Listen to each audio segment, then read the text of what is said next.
Здравствуйте, дорогие ребята! Добро пожаловать на урок русского языка. Тема нашего урока – «Откуда ты, вода?». Сегодня на уроке вы ответите на простые вопросы по содержанию прослушанного и подберете иллюстрации по развитию сюжета. На основе прослушанного, прочитанного и увиденного сделайте короткие записи. Будете писать раздельно предлоги со словами. Сегодня мы начинаем изучать раздел «Вода – источник жизни». И действительно, ребята, вода – это то вещество, без которого невозможна жизнь на Земле. Вода необходима всему живому. А вы когда-нибудь задумывались, ребята, откуда пришла вода? Я предлагаю вам послушать текст. Спросил на днях малыш-сосед у струйки, льющейся из крана: «Откуда ты?» Вода в ответ: «Издалека, из океана». «Ты, газировка, что шипишь?» И из бурлящего стакана донесся шепот: «Знай, малыш, и я пришла из океана». Удивительно, не так ли? В супе, в чае, в каждой капле, в звонкой льдинке, и в дождинке, и в росинке, и в снежинке нам откликнется всегда океанская вода. Вот такое замечательное стихотворение, ребята, о том, откуда пришла вода. А сейчас ответьте на вопросы. И первый вопрос: кто задавал вопросы? А задавал их малыш-сосед. Вспомните, какие это были вопросы? Откуда ты? Ты, газировка, что шипишь? Следующий вопрос. Кто отвечал на вопросы малыша-соседа? А отвечала на них вода из крана и вода в стакане. Какими же были ответы? Вспомните, ребята. «Я пришла из океана», – отвечала вода. Молодцы! Я думаю, вы все справились с этим заданием. Следующий вопрос, ребята. Вспомните, где может находиться вода? Расставьте картинки по порядку. Вспомните содержание стихотворения.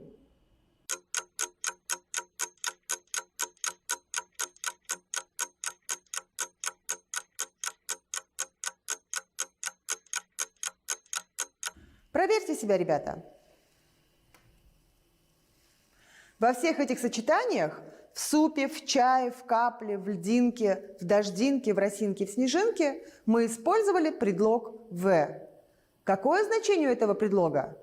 Верно, ребята, место. Потому что предлог «в» вместе со словом, с которым он употребляется, отвечает в данном случае на вопрос «где?». Вода окружает нас повсюду. В ручьях, в реках, в морях, в океанах. А еще, ребята, когда мы утром, например, идем в школу, нас окружает снег и лед. Это тоже вода, просто в твердом состоянии. Туман и роса – это тоже вода, маленькие капельки воды. А сейчас, ребята, следующее задание. Что вам нужно сделать? Вам нужно образовать слова-признаки, то есть имена прилагательные. Ответив на вопрос, какая бывает вода. Например, вода из дождя какая? Дождевая. Не торопитесь, подумайте.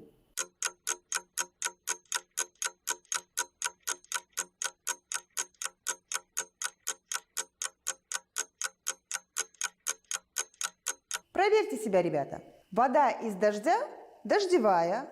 Вода из родника – родниковая. Вода из реки – речная.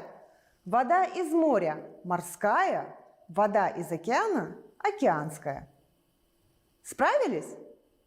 Я уверена, что да. Молодцы! Посмотрите, ребята, у нас здесь встречается словосочетание «родниковая вода». А какая это вода? Что такое родник?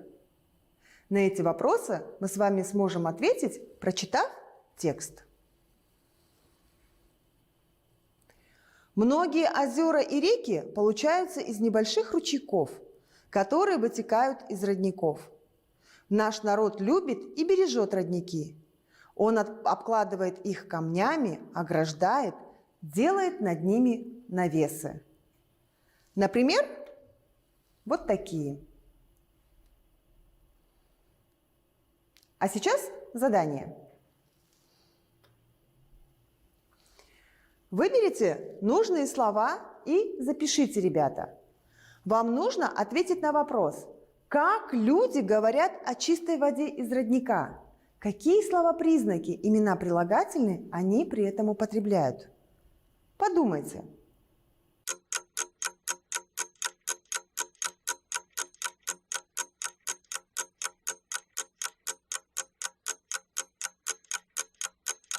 Проверьте себя. Родниковая вода, она холодная, студенная, прозрачная, хрустальная, чистая. Молодцы! Я думаю, многие из вас правильно выполнили это задание.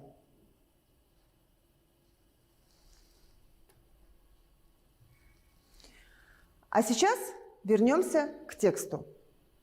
Вам нужно выписать выделенные глаголы, ребята, и поставить к ним вопросы. Подумайте, что объединяет эти глаголы? Я дам вам подсказку. Какое это время?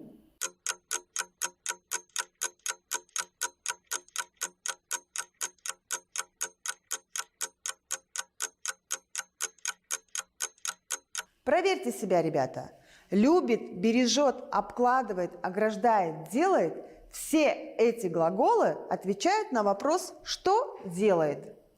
А объединяет их то, что они все глаголы настоящего времени. Замечательно! Я просто уверена, что вы все правильно выполнили это задание. Как мы говорили, ребята, вода окружает нас повсюду. Невозможно представить ни одного дня человека без воды.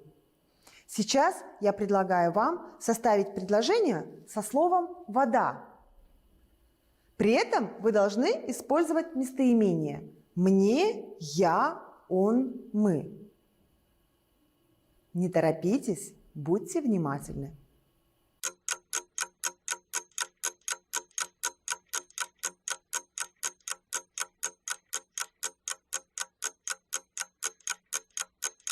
Проверьте себя. Я люблю воду.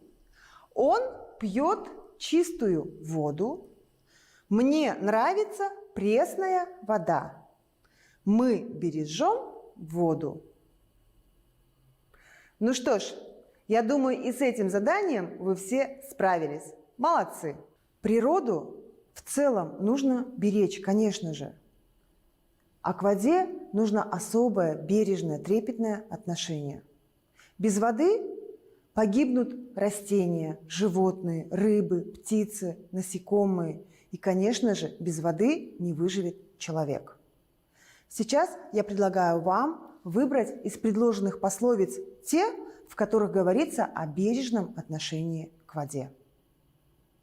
Прочитайте, подумайте.